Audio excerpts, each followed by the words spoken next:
So hello everyone, आज हम English grammar में पास्ट इंडेफिनिट टेंस के बारे में पढ़ेंगे। सबसे पहले हम जानेंगे पास्ट इंडेफिनिट टेंस होता क्या है। जैसा मैंने यहाँ पर लिखा हुआ, past tense refers to the action that happened in the past. ठीक है, पास्ट टेंस में जो भी कार्य होता है, यानी कि भूतकाल में जो भी कार्य होता है, जो भी एक्शन हम करते हैं, उसे हम बोलते हैं पास्ट टेंस। आप फ्यू सेकेंड यानी कुछ सेकेंड पहले, ठीक है, और फ्यू इयर्स एगो या कुछ साल पहले। A verb used to show that action, क्रिया को इसलिए यूज किया जाता है कार्य के लिए, was completed in the past. Past tense को हम इसलिए पास्ट इंडेफिनिट टेंस बोलते हैं, जो भी एक्शन पास्ट में कंप्लीटेड किया जाता है is said to be in the past. ठीक है, उसको भूतकाल का किया हुआ कार्य कहा जाता है, भूतकाल का किया हुआ कार्य यानी कि एक्शन कहा जाता है। अब हम आएंगे आइडेंटिफिकेशन के ऊपर, यानी कि पहचान। इसकी पहचान जानना सबसे जरूरी है। पास्ट इंडेफिनिट में सबसे ज्यादा दिक्कत होती है क्योंकि कई लोग समझ नहीं पाते कि इसमें कैसे लास्ट में, वाक्य के अंत में, सेंटेंस के अंत में किस प्रकार के शब्द आते हैं। तो आप ध्यान रखिए, इन शब्दों को नोट कर लीजिए। लिया, दिया, आया, गया, ली, दी, ताथा, तीथी, तेथे, आ, ई, ए, एक्सेट्रा आदि शब्द आते हैं। आप ये भी ध्यान रखना कि इसमें हेल्पिंग वर्ब नहीं होती है, लेकिन ये इसकी अफर्मेटिव सेंटेंसेस, जो अफर्मेटिव के सेंटेंस बनते हैं, वर्ब की थर्ड फॉर्म के साथ बन जाते हैं। वर्ड की सेकंड फॉर्म के साथ बनते हैं, वर्ब की सेकंड फॉर्म के साथ बनते हैं। तो आप ये ध्यान रखें कि पास्ट इंडेफिनिट टेंस में हमारी वर्ब की सेकंड फॉर्म का इस्तेमाल किया जाता है।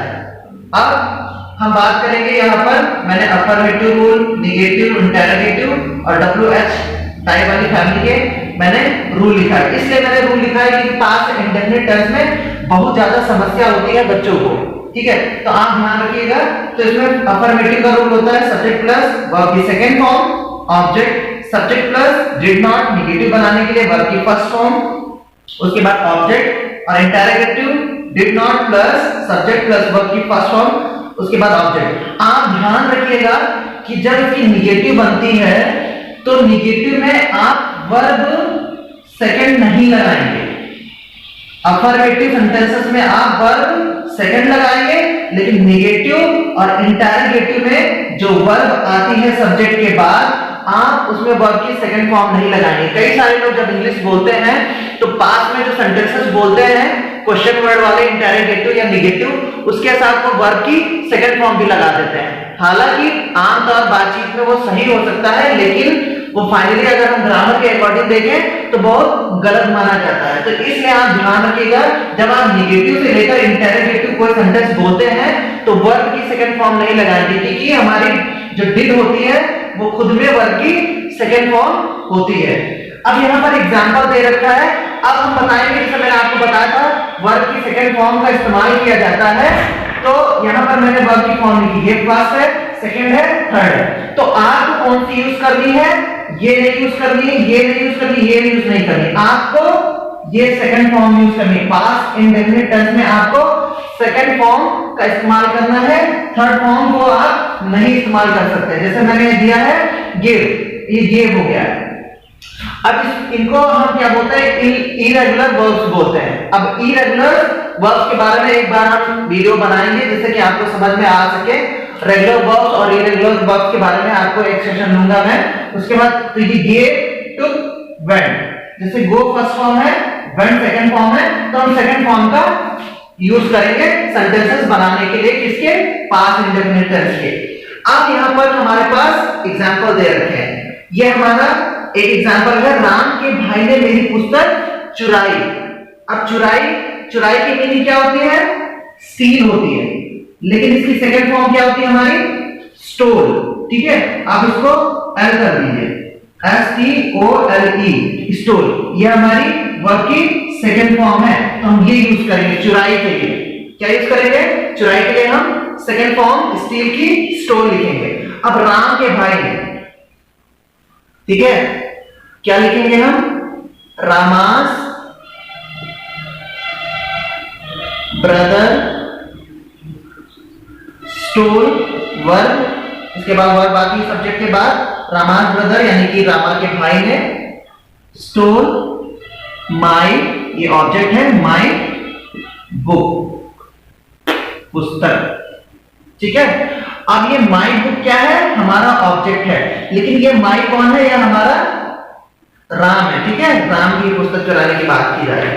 अब हम दूसरे पे आएंगे। हमारा सेंटेंस अफर्मेटिव है, मैंने लिख रखा है, यहां पर लिख दिया अफर्मेटिव है।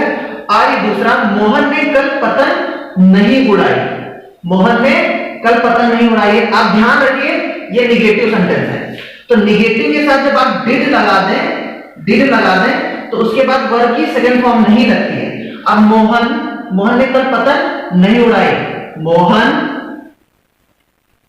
उसके बाद नहीं के साथ क्या यूज करते हैं, डिड के बाद हमने क्या लगा दिया, नॉट। डू की सेकंड फॉर्म हमारी डिड, तो डिड नॉट। अब उड़ाना का क्या होता है, did not fly, did not fly, ठीक है। ये हमारा हो गया निगेटिव सेंटेंस, निगेटिव मैंने शॉर्ट में लिख दिया निगेटिव सेंटेंस। अब हमारा फर्स्ट टाइप इंटरोगेटिव, मैंने दो पार्ट में बांट रखा है इंटरोगेटिव सेंटेंस को। तो इसमें सबसे पहले डिड पहले आ गया। डिड जब हम लिख देते हैं तो वो बन जाता है क्या बन जाता है, क्या बन जाता है। अब यहां पर हमारे पास क्वेश्चन दे रखा है, क्या अजय लखनऊ कभी नहीं गया, क्या अजय लखनऊ कभी नहीं गया। अब क्या लिखेंगे, हमारा फर्स्ट टाइप इंटरोगेटिव में डिड पहले आएगा। अब इसमें सब्जेक्ट कौन है हमारा, अजय, डिड अजय।